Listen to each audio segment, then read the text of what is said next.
Здравствуйте, друзья! Как в США представляли жизнь в 2010 и с 1972 года? Благодарю всех, кто подписался на мой канал и смотрит мои видео. Ссылка на статью в описании. Просторное жилье, работа и обучение из дома, замена личного транспорта общественным, автоматизация быта, почти поголовное занятие спортом, электромобили, авиаперелеты со скоростью 4000 миль в час. Именно так представляли себе жизнь в США в 2010 году в детской книжке Джеффи Хоула «2010. Жизнь в будущем», выпущенной в 1972 году. Мир, в котором мы живем, очень изменился с тех пор, как твои бабушка и дедушка были детьми. Были лошади и повозки, не было телевидения, кондиционеров, компьютеров и полетов на Луну. Никто не беспокоился о загрязнении окружающей среды и нехватке нефти. Большинство произошедших перемен, особенно в медицине, полезны для общества, остальные не очень. Ученые и изобретатели постоянно трудятся, так что никто не знает, каким увидят этот мир наши внуки, когда вырастут. Но забавно представлять, каким он все-таки будет. Об этом эта книга. В ней показано представление одного человека о том, каким будет мир. Когда вы ее прочтете, то сможете сами решить, нравится вам это будущее или вы хотели бы его изменить. 7 часов, объявляет будильник, спрятанный в стене. Внезапно комната наполняется музыкой, пришло время вставать. С пола.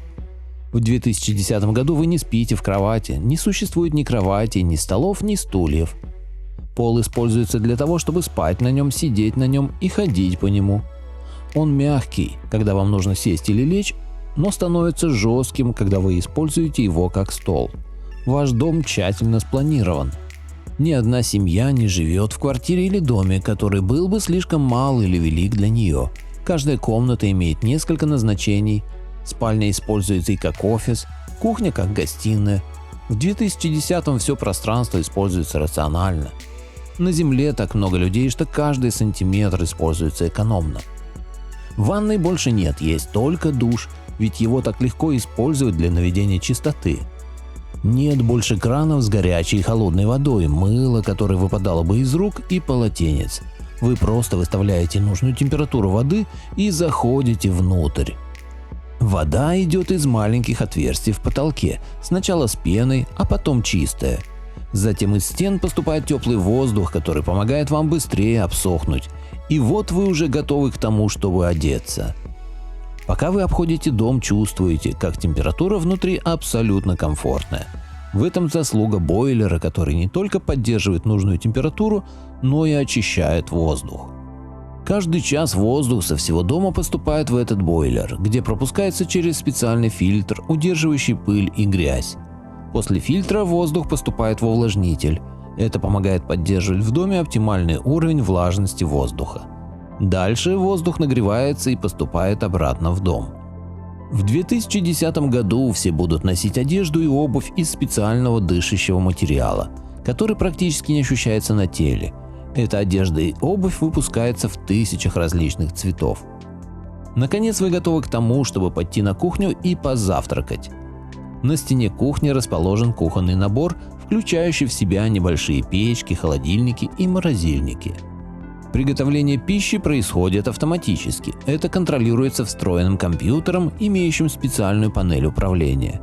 Она выглядит как печатная машинка, которой вы даете указания о том, чего хотите на завтрак. Бекон хорошо прожаренный, яйца средне, тост, чай с молоком и сахаром. После небольшой паузы вы получаете бекон и яйца. Тост поджаривается в тостере, а загоревшаяся лампочка указывает на то, что чай готов. Вы берете одноразовую чашку, тарелку, вилку, ложку и нож и забираете свой завтрак. О том, готова ли еда, вам сообщают цвета загорающихся на печке лампочек. Красный – идет процесс приготовления, зеленый – еда готова, желтый – подогревается, чтобы не остыло. Бекон и яйца попадают в печь из холодильника по движущейся ленте. В печи инфракрасные лучи готовят завтрак в считанные секунды. Чай приготовлен из горячей воды из цилиндра, чайных листьев, молока и сахара из контейнера. Тосты готовятся как обычный поджаренный хлеб, который подается автоматически по мере приготовления. После завтрака вы собираете свою посуду и выбрасываете ее в специальный контейнер для отходов, откуда они попадают в канализацию. Вся еда и напитки попадают на вашу кухню прямо из супермаркета. Их привозит специальный электрический грузовик. Служба доставки открывает ваши холодильники и емкости прямо с улицы и раскладывает продукты. Вам больше не приходится самостоятельно ходить по магазинам, вы звоните туда по видеофону и выбираете необходимые вам продукты. Перечень наименований и цены появляются на экране. Ваш заказ записывается на кассетный магнитофон и в тот же день доставляется к вам домой. За покупки вам надо как-то заплатить. Появившийся на экране счет нужно обязательно проверить, потому что компьютер может ошибаться. Если все правильно, наберите номер банковского счета и подписывайте счет отпечатком пальца. Таким образом, ваш счет надежно защищен уникальностью вашего отпечатка. Подписанный счет уходит в банк, который и оплачивает ваши покупки. В 9 утра пора в школу, в спальне на столе стоит видеотелефон, вы набираете номер школы и на экране появляется ваш учитель. В 2010-м ваш дом – это ваш класс. Видеофон учителя в его доме поддерживает связь со всеми учениками так, что, находясь дома, он видит всех. Ученики также могут видеть все, что пишет учитель на доске. Даже когда вы сами дома, вы можете поговорить с вашими друзьями во время урока. Вы набираете номер вашего друга, и его лицо появляется у вас на экране. Это возможно благодаря техническим достижениям 21 века – видеофона и видеопанели.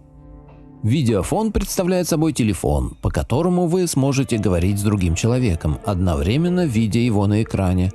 И он сможет видеть вас тоже. На телефоне размещены экраны и небольшая камера, которая вас снимает, а экран показывает изображение. Видеопанель представляет собой более сложное устройство, в которое тоже входит камера и экран. Стекло панели устроено так, что когда вы пишете на нем, камера фотографирует то, что вы написали. Классная работа невозможна без этого устройства. Когда учитель пишет что-то на доске, вы видите это на своей видеопанели. Чтобы ответить на вопрос, вы берете свою электронную ручку и пишете на панели. Если учитель замечает у вас ошибку, он может ее исправить. Вся работа, которая ведется в классе, таким образом записывается и попадает в большой школьный компьютер. Компьютер также помогает выполнять домашнюю работу. Таким же образом, учитель проверяет ее и ставит оценки. Вы можете и сами посмотреть в компьютере свою успеваемость. Вы просто звоните на школьный компьютер, а он сам в считанные секунды находит любую вашу работу.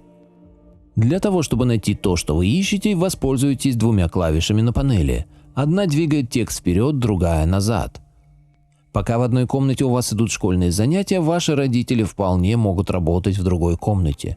Все офисные работники выполняют свою работу из дома. Для поддержания контакта с другими людьми они также используют видеофон. Работают ли люди на заводе или где-нибудь еще, они делают это всего лишь 3 дня в неделю. В остальное время они могут делать, что хотят – играть в футбол, изучать иностранные языки или обучаться новой профессии. Те немногие, кто по утрам все-таки ходит на работу, больше не вынуждены стоять в пробках. Ни машин, ни автобусов, ни толп людей. Нет больше никаких вредных выхлопов и запахов. Для передвижения теперь используется только электрический транспорт. В 2010-м люди могут дышать нормальным свежим воздухом, но это не всегда было так. В конце 20 века утренние пробки были для людей испытанием. Улицы были заполнены дымом и гарью, заставляющим людей кашлять и плакать.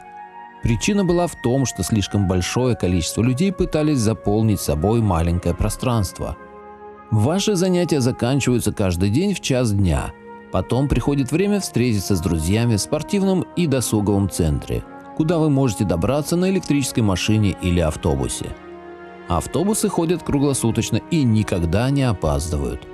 Вы можете уехать в любую часть города и быть уверенным в том, что сможете в любой момент вернуться назад. Пустые дороги делают этот вид транспорта безопасным для детей.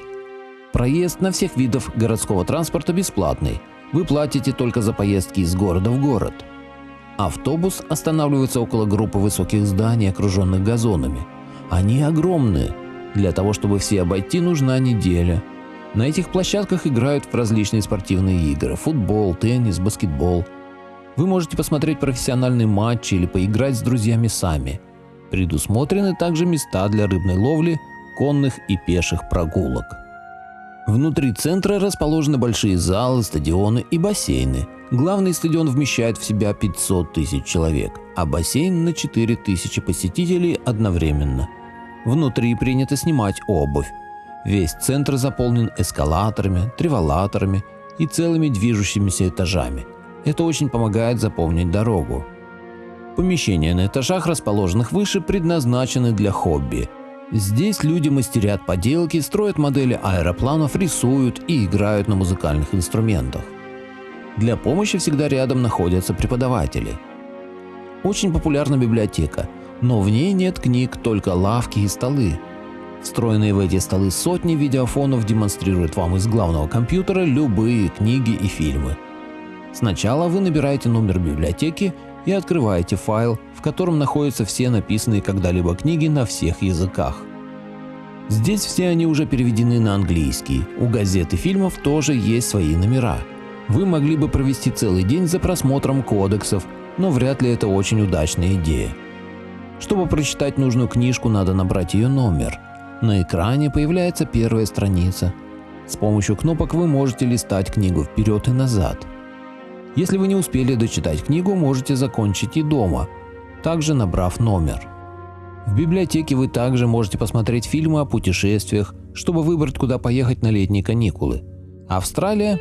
Далеко, но не так уж долго лететь на самолете. К вашим услугам песчаные пляжи, голубое небо и даже лодки с прозрачным дном, чтобы лучше разглядывать тропических рыб. Или выбрать Африку с посещением национальных парков. Путешествовать на самолете очень легко, они маленькие и быстрые. Они поднимают на борт 30 человек и летят со скоростью 4000 миль в час. Места не надо резервировать заранее, вы просто приходите и садитесь как в автобус. Ближе к концу дня вы можете захотеть встретиться со своей семьей и пообедать вместе. Огромный ресторан занимает всю крышу центра и больше похож на прекрасный сад. Иногда на такой территории нелегко отыскать нужного тебе человека, поэтому на входе висит карта, где помечают место каждого гостя. Приглядитесь, и вы найдете на карте свою семью. Сделать заказ очень просто, вы печатаете его на панели, расположенной на столе. Через несколько минут лента конвейера подает к вашему столу заказ, обозначенный номером вашего стола. Любопытно наблюдать за приготовлением пищи на кухне, расположенной в дальнем конце крыши. Как и на вашей домашней кухне, еда там готовится с помощью компьютера. Ресторанная кухня ежедневно обслуживает тысячи посетителей. Представьте только, какие затраты электроэнергии для этого требуются. Как организованно и надежно должна работать доставка и водопровод. Все, что необходимо ресторану, обычно хранится в специальной упаковке на складе в городе. Все это доставляется на кухню ресторана по трубам, наполненным жидкостью. Именно она помогает поднимать наверх продукты разного веса. На кухне эти продукты разбираются и сортируются по контейнерам. Приготовление происходит как и на домашней кухне, и дальше лента доставляет блюда заказчикам. По всему городу именно такие трубы доставляют различные предметы.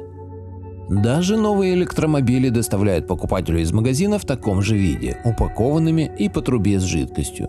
Насосы в трубах заставляют жидкость двигаться в нужном направлении. Для определения доставки в трубах стоят специальные детекторы. Это очень удобный способ доставки любых товаров в тот же день. Как приятно вернуться домой после тяжелого дня, отдохнуть и поделиться своими приключениями с семьей, поиграть на гитаре или почитать книгу. Как бы сильно ни отличался мир 2010 года от нашего времени, некоторые вещи остаются прежними.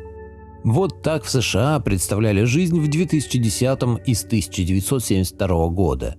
Многое сбылось, не правда ли? Поделитесь моим видео в соцсетях с родными, друзьями и знакомыми. Люди имеют право знать все точки зрения. Всем спасибо за внимание, буду рад вас видеть на своем канале снова.